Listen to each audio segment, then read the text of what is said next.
नमस्कार प्यारे दर्शकों, एक बार फिर से स्वागत है आपका हमारे चैनल में।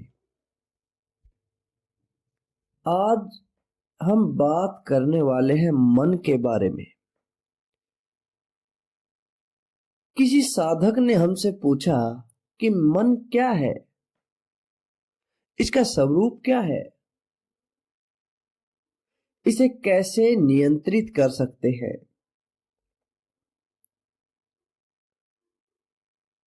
प्यारे दर्शकों, आज हम आपको जो भी बताने वाले हैं वो विषय केवल सुनने का नहीं है।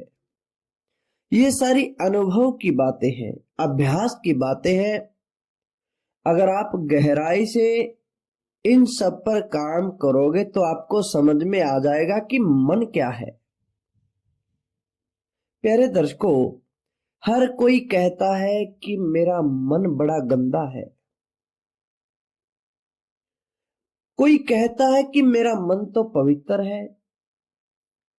चीज एक ही है, पहलू उसके दो हो गए। किसी संत की बात करें, वो तो कहता है कि मेरा मन बड़ा ही पवित्र है और पवित्र मन के कारण ही मैं परमात्मा तक जा सकता हूं। और किसी संसारिक व्यक्ति से बात करते हैं, वो कहता है कि मेरा मन तो बड़ा ही गंदा है, मैं परमात्मा का ध्यान नहीं कर पाता। क्यों? क्योंकि मेरा मन गंदा है। प्यारे दर्शकों, अब चीज एक ही है। परमात्मा ने उस चीज को, एक ही कारीगर ने बनाया है। बनाने वाला भी परमात्मा है, तो वो चीज गंदी कैसे हो सकती है? मन तो एक जोड़ने की कड़ी है। मन की प्रकृति की बात करें तो मन चलायमान है, अदृश्य है। जिस प्रकार से इस संसार में हवा बहती है, उसी प्रकार इस शरीर में मन भी होता है। उसे केवल अनुभव किया जा सकता है, देखने वाली चीज नहीं है। मन तो तुम्हारे विचार और तुम्हारे शरीर को जोड़ने की कड़ी है, आत्मा को परमात्मा से जोड़ने की कड़ी है।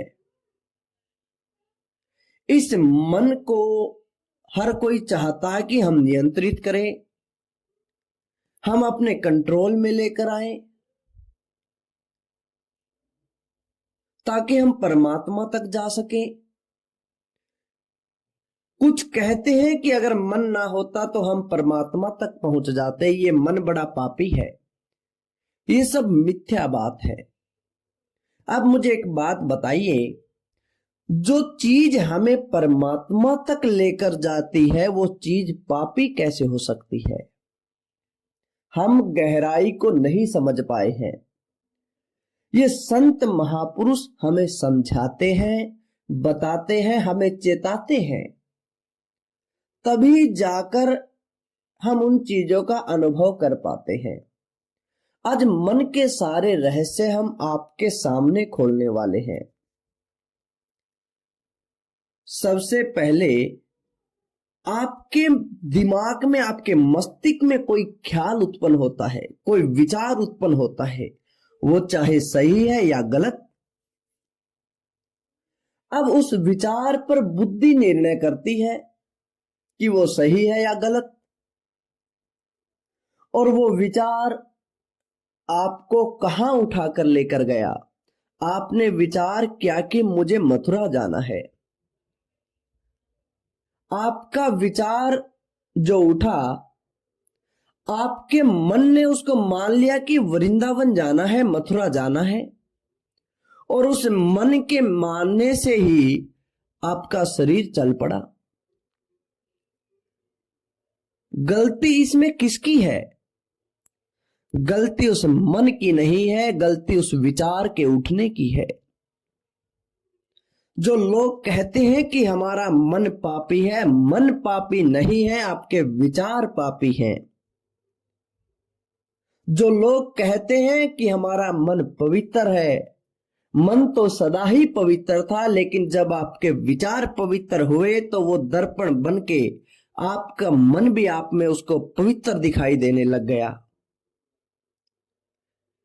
क्यों संत महापुरुष हमारे आहार और व्यवहार पर विशेष जोर देते हैं कि भजन करने वाले को, साधना करने वाले को हमेशा अपने आहार और व्यवहार पर विशेष ध्यान देना चाहिए। क्यों संत महापुरुषों ने अष्टांग योग का रहस्य हमें समझाया है।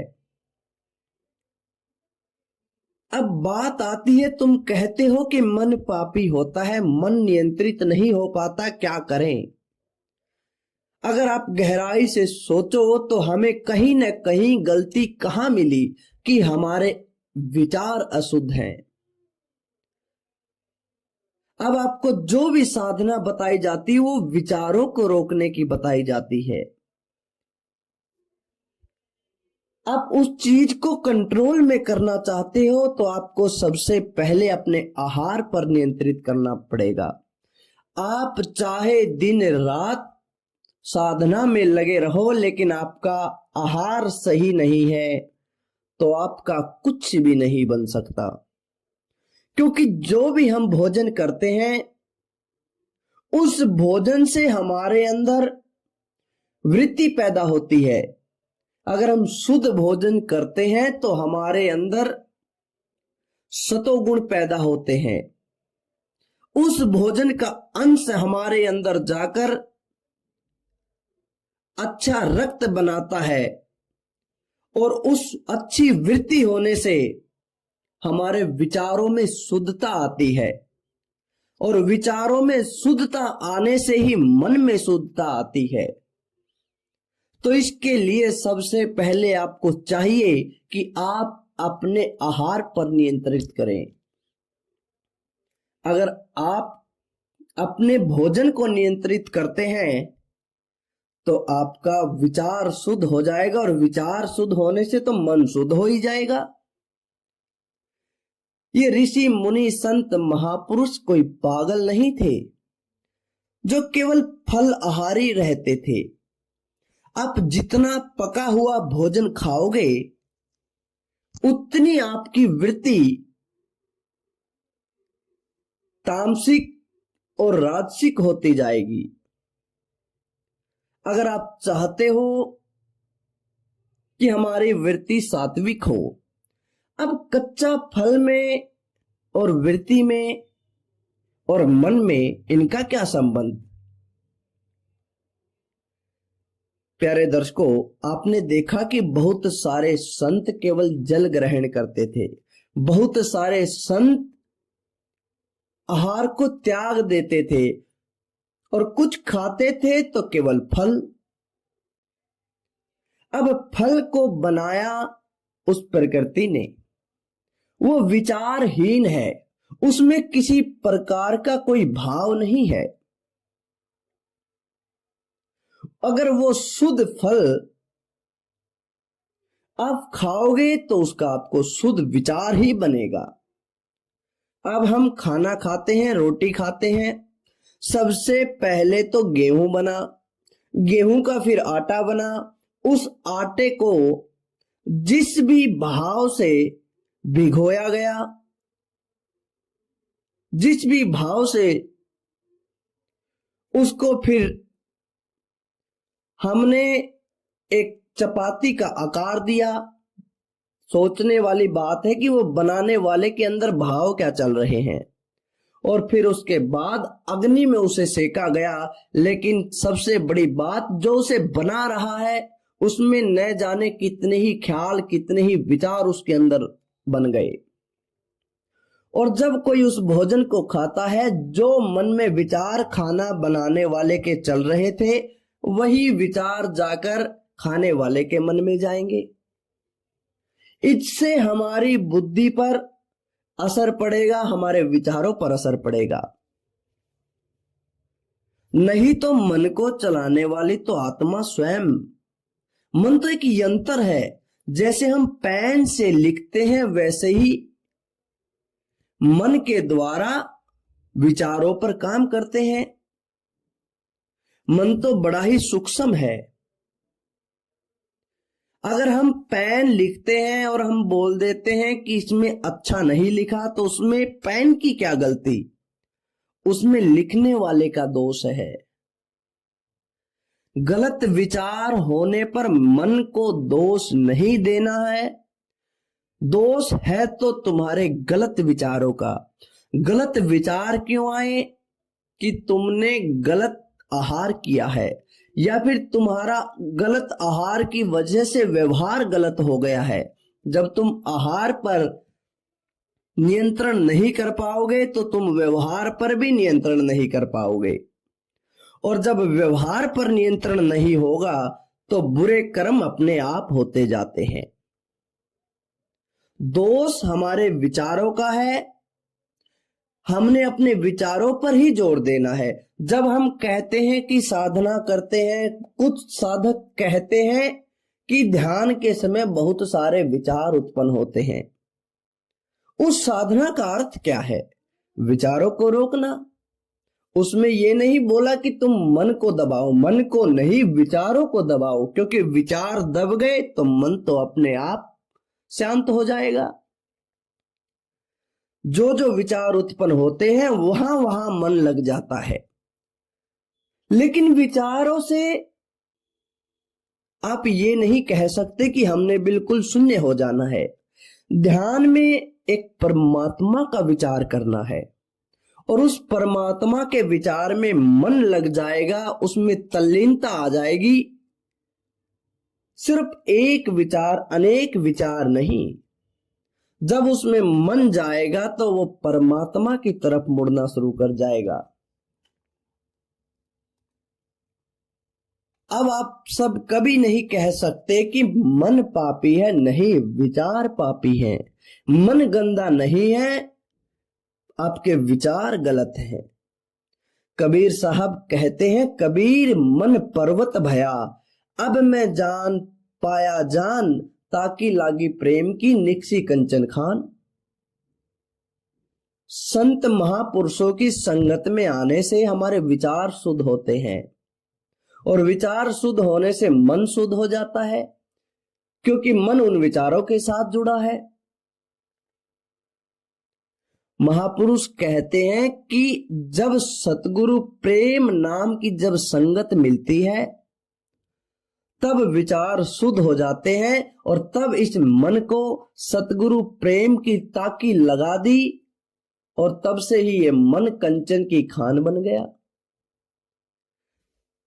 मन जिसने बनाया वो सतगुरु प्रेम रूप है। वो साकार रूप में आते हैं और दूषित विचारों को मिटाकर शुद्ध विचार हमारे अंदर भर देते हैं। जो जो विचार हमारे अंदर उठते हैं, ये मन तो उस मतवाले बंदर की तरह है। जो जो विचार हमारे अंदर आए उनको खुशी मानकर उसी पर बैठ जाता है।